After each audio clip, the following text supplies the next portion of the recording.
अस्सलाम वालेकुम। जवाब तो दे दें, लगे मजमा जा मेरा।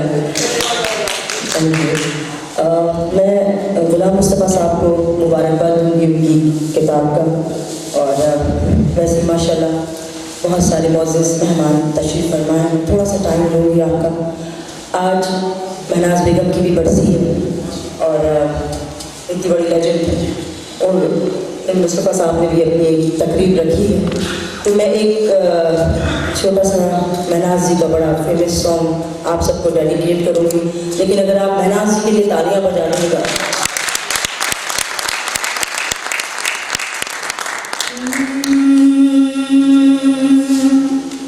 मेरा प्यार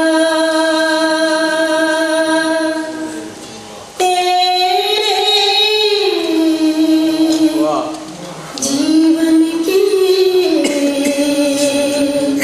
संग रहेगा। हो मेरा प्यार तेरे जीवन के संग रहेगा।